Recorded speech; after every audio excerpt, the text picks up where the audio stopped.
match your best efforts. Which makes you a pathetic liar. You weren't even any good at it. I think I'll take over from here. Let me show you how.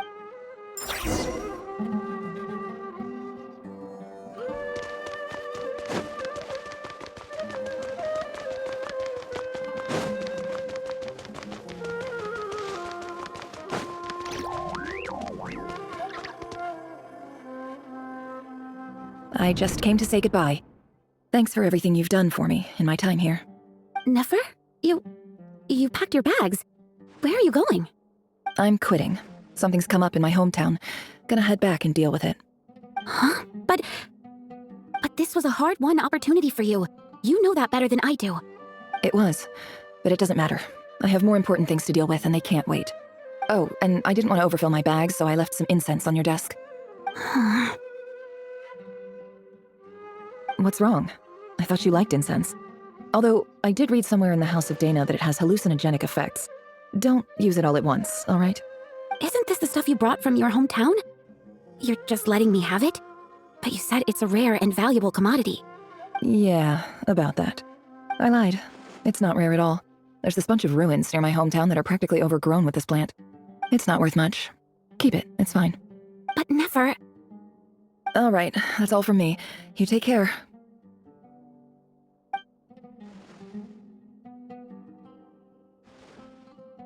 Don't forget me, okay? I mean, we're more than just classmates, right?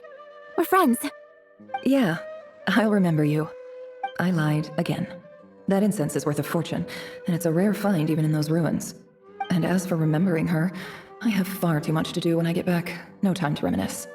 I'll be lucky if I even make it through this alive. But either way, I expect I'll forget you pretty quickly.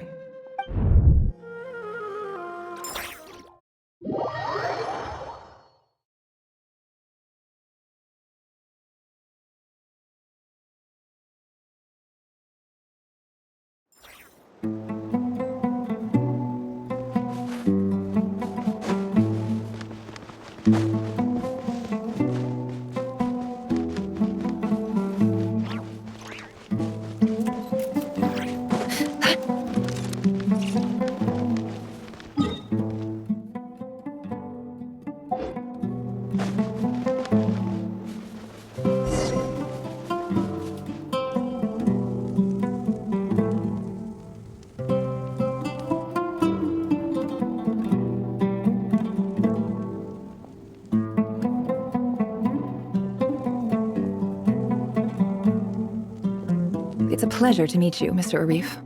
So, what does the Academia want? Since they've sent their special ambassador, I assume there's a big business deal to be made. If not, I'd be very disappointed. Please, sir, lower your blade. You're lucky I'm the one they sent. Not all special ambassadors share my admiration for the Iab people. The ever-shifting balance of power in the desert reduced the once great civilizations of this region to rubble and sand. But the story of the Iab has a very different trajectory. Others grew weak, but you grew strong, beginning in obscurity and moving to prosperity.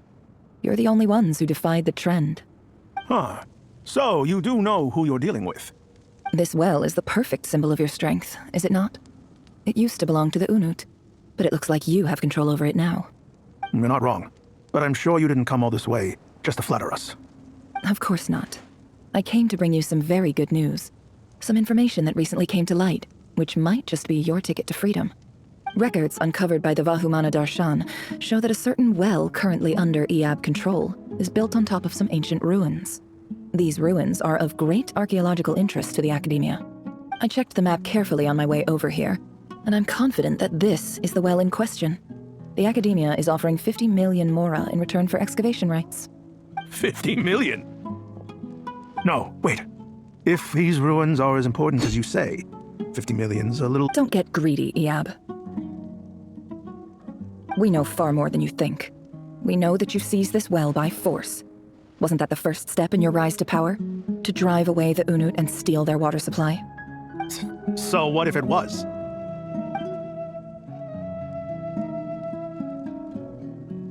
Don't worry. As unscrupulous as it was, it's something we're willing to overlook. The Academia is only interested in dealing with the de facto power holders in the region. I hope I am making myself clear. And I hope your words are the truth. If I find out the Academia is trying to play me, I'll hunt down every one of your people and make you watch as I cut their heads off one by one. I assure you, Chief, that would not be in your long-term interests. You don't want to make an enemy of the Academia. You see how I'm dressed, don't you? I appreciate that you've never been to the rainforest, but surely even you recognize an ambassador's attire when you see it. And what does a barbarian like you have to lose anyway? You really think the Sumeru Academia would bother to come all this way just to lie to you? We have more important things to worry about. All right, I take your point. The Academia is the highest authority in the land. I'm sure you're trustworthy people. In that case, we have a deal. We will sell you the excavation rights. I'd like to thank you, Ambassador. This is good news indeed. Excellent news. In fact, it calls for a celebration. Would you do us the honor of staying a while and enjoying some EAB hospitality? Gladly. I am partial to wine myself, and I trust you are as well. So let's indulge in a few drinks together, in celebration of this momentous occasion.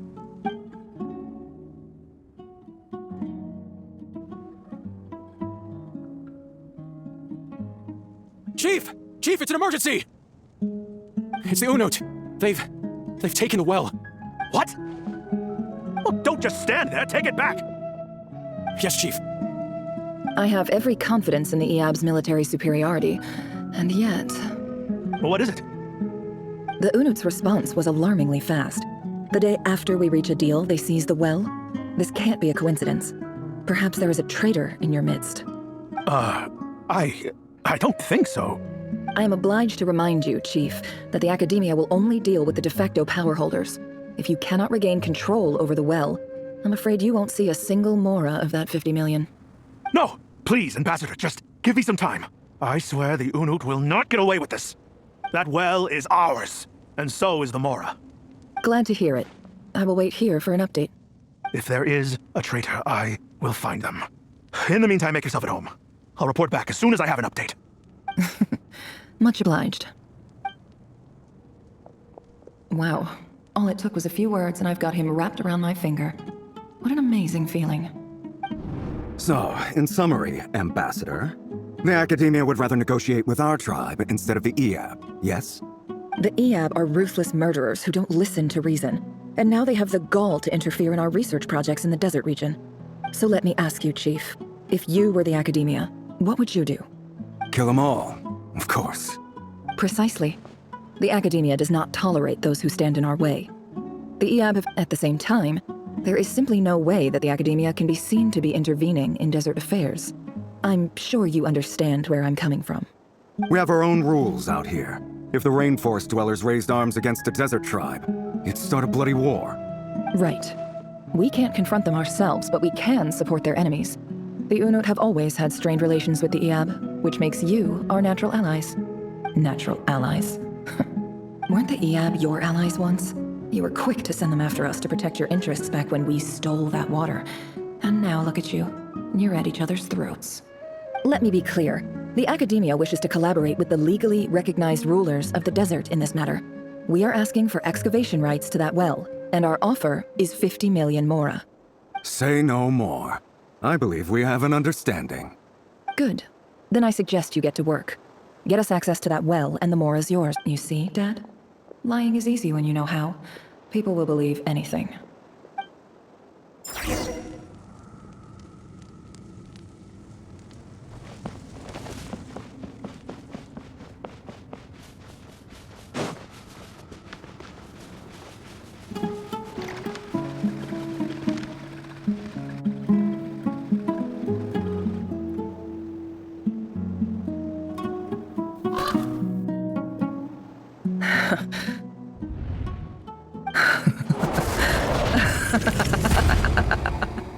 Look at yourselves. You may be vile, savage monsters, but your butchered bodies bleed like any others. You're no different. You're nothing special at all. The monsters who destroyed my home, they're just ordinary, petty human beings. What a joke. I think we're even now. Maybe I've even done the desert a favor. It's a better place without all these people around. Oh, Sinuhe, my gullible fool of a father. Perhaps if you'd been as ruthless as I was today, our tribespeople would still be alive. In this dog-eat-dog world, a chief needs to be tough to survive. But you couldn't do what had to be done. So I did it for you. Nefer, it's okay. All of this is in the past now. I believe I remember you promising to remain silent. Yeah, but even so. Yehuda, is there anything you can do to ease the tension? Alright, time for a sharp turn onto a completely different topic. So, anyway, that's enough of that. Feels like we've been walking forever.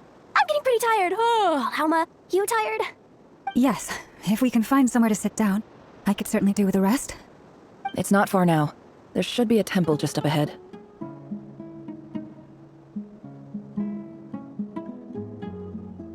Yes. Really? A temple? That's where this story ends? I guess that's how things go in the desert.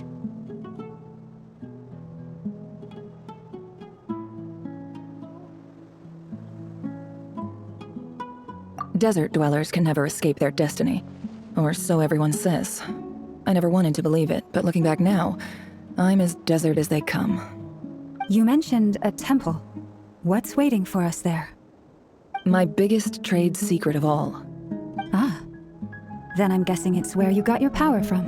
The power to peer into other people's minds. I didn't know you were clued up on any other religions.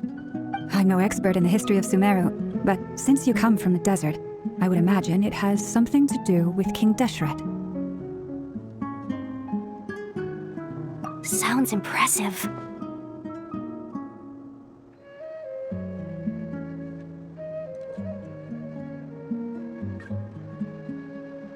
Ah, I know who you mean. General Mahamatra Sino. The spirit of Hermanubis dwells within him. That's Boss Neff for ya. She knows everything. Sino's hardly a figure of obscurity, but I know about Sethos too. What about him? Is he a big deal or something? Well, he's not a small deal, let's put it that way. Please, this is the bare-bone basics. Save the flattery. Thanks for your patience, everyone. I'm sure it's been a lot to take in. With any luck, that's our exit just up ahead.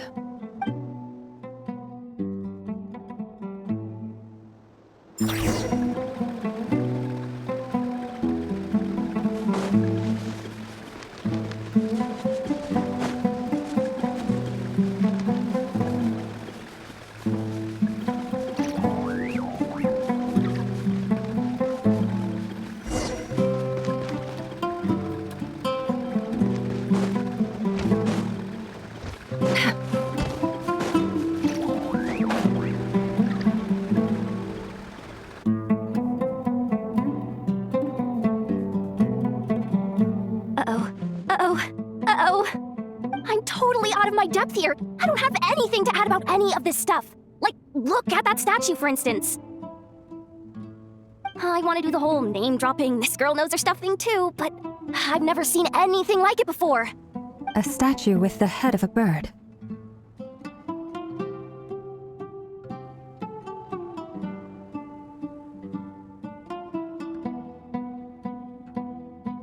That's Thoth, the Ibis King, one of the 7 pillars of King Deshret. The legends say that he, the Crocodile King, and the Goat King were the 3 retainers of King Deshret. Let's take a look.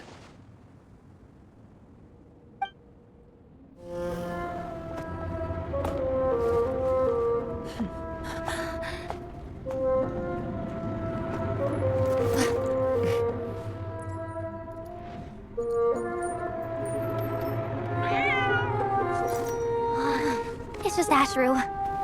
So, all is well?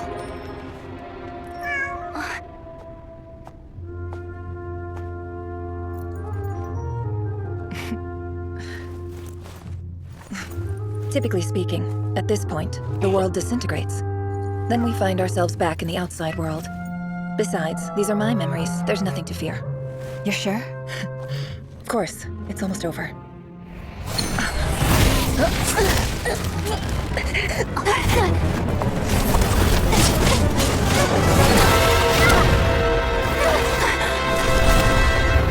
Never! Hold on!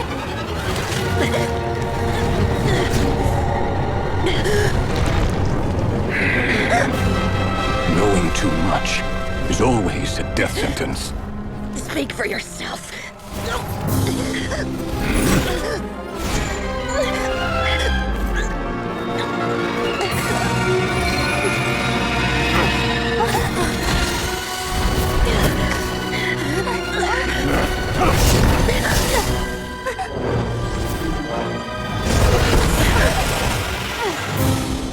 How repulsive.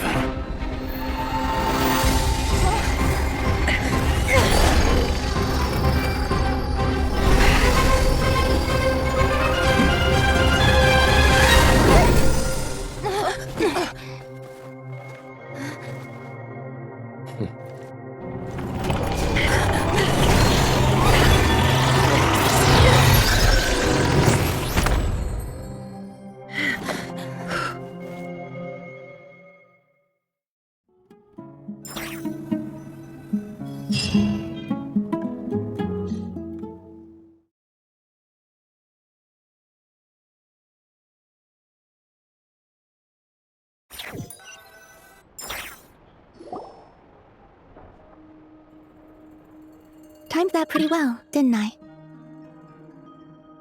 It's okay. I'm just glad no one was hurt. Paimon noticed you doing something too, Dainsleif. Were you helping get them out? Of course. When I asked Nefer to conduct this investigation, I was not naive to the dangers involved. I had a duty to ensure your safety.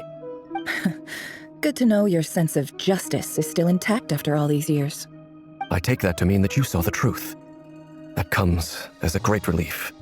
I certainly did. And thanks to your help, I also managed to trap Rerir inside the chess set.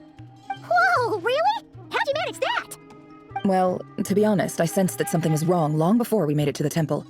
By using this fragment to probe into Rerir's past, well, the monster formerly known as Rerir, it seems I alerted him. I was tracking him, then he caught on and started tracking me too.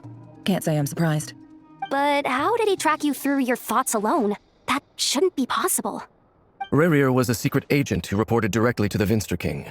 He is an expert at finding a trail and hunting down his pursuers. No wonder. He infiltrated the chess set, read my thoughts, and built a new virtual chess set inside of it. That's why we weren't able to leave at first. Speaking of your chess set, it's quite a remarkable item. Would I be right in thinking you have some connection to King Deshret? You overestimate me. I only have a connection with one of his underlings, the Ibis King. You all saw how this came to be. A long time ago, the Iab massacred my tribe, the Shimti, in our home village. The Unut and the Iab fought a bitter battle over the rights to a well, all for the sake of a non-existent 50 million mora. The Iab ultimately won that confrontation, but their victory came at the cost of almost every warrior in the tribe.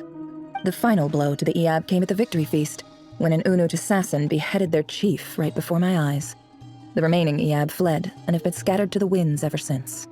Having gotten my revenge, I returned to my hometown, where to my surprise, the nearby temple was still standing. There it was, seemingly immune to the relentless hostility of the desert, while my tribal home lay in ruins. As I stood there gazing at the temple, I noticed a cat just outside. This cat, as it turned out, was home to the spirit of the Ibis King.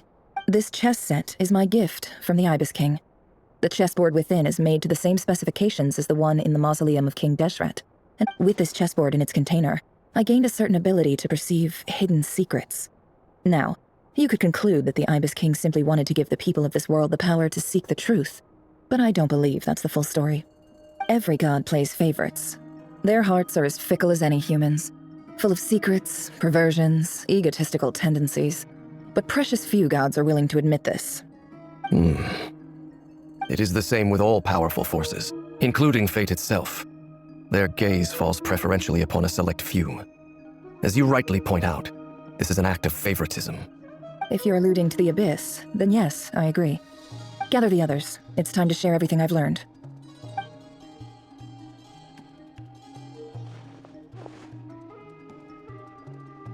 Thank you all for being here. As promised, I did some further investigating into the Reicher of Solnari's background. The Reicher of Solnari, real name Rerir, was once a Conrian subject who served the Vinster King. I will now share the important details of his story. Please save any questions or comments for the end.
So that's why he's so obsessed with the moon.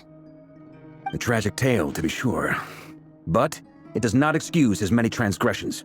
No matter how much Rarier suffered in the past, the fact remains that he is what we know today as the Wild Hunt, wreaking havoc upon innocent lives in Nod-Krai. He becomes more dangerous with each passing day. If left unchecked, it is simply a matter of time before all of Teyvat suffers the consequences. This is a threat that the Knights of Favonius cannot ignore. A question for Miss Columbina. Forgive me if this is presumptuous, but have you ever seen the spatial gateway that appeared in Rarier's memory? Never. But I have heard stories of something called the Moon Gate, and this seems to fit the description. Miss Lama, any thoughts on this? In the lore of the Frost Moon Scions, the moon is believed to hold many secrets. Some sources speak of ancient knowledge, others of a gateway to the unknown. The term Moon Gate is one I have heard before, but as is the case with all of our legends. Then back to Miss Columbina. As a moon goddess yourself, do you have some idea of where the Moon Gate leads to? Not at this stage, sorry. I do hold the power of the Frost Moon, and my strength is recovered. But there's more to the power of the Frost Moon than that? Yes. A moon goddess has the right to open the Moon Gate, since it is a path to the moon. But as never mentioned, and right now, I need to conserve my energy to fight the Rayhero of Solnar. I agree. Better to save your strength.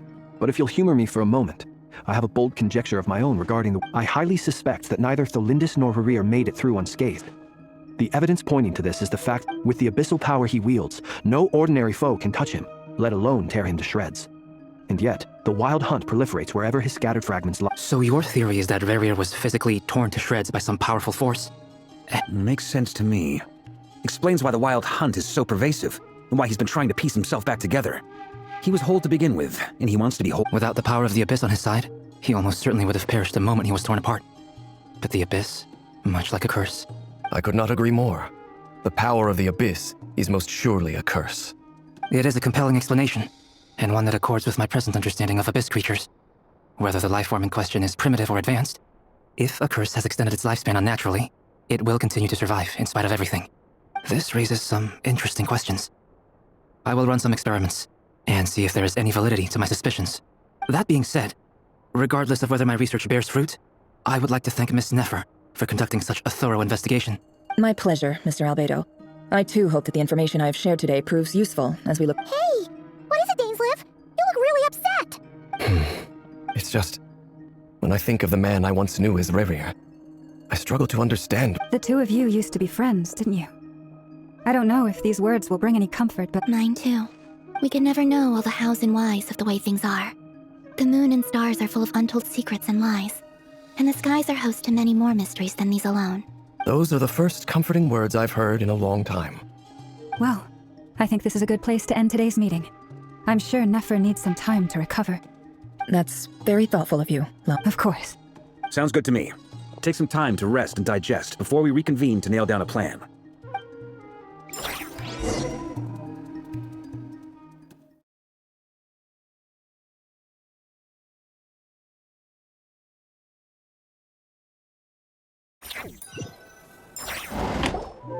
Hey, is this a bad time? Hope I didn't kill... Nice room. Oh, I'm not coming in, though. Why not? It's just a hotel room. If it's all the same, I'll just stay out here. I might not look the part, but I'm technically a knight. Barging into people's private quarters isn't the kind of thing we do.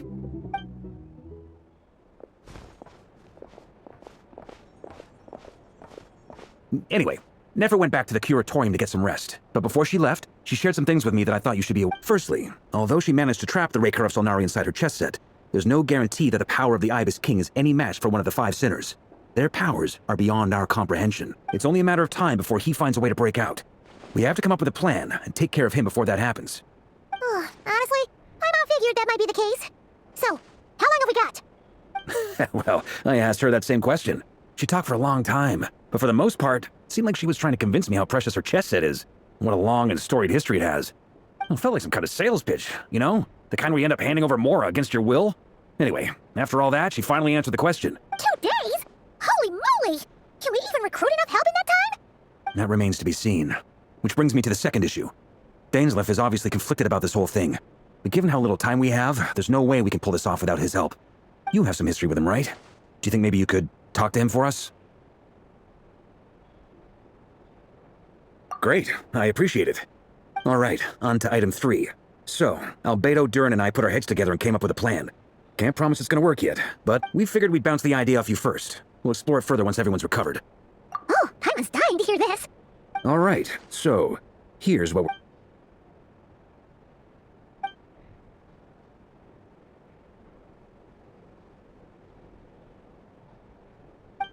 we felt a little uneasy about roping you into this. I mean, firstly, you're not locals, and secondly, none of us are your boss. Roping us in? Why would you even say that?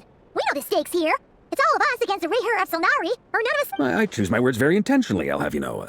I like to think there's an art to striking a down-to-earth tone even when the stakes are through the roof. Sir Varka, I have a few thoughts about this plan. I'm all ears. I think we can be more flexible with how the roles are allocated. In my view, the most sensible lineup would be like this.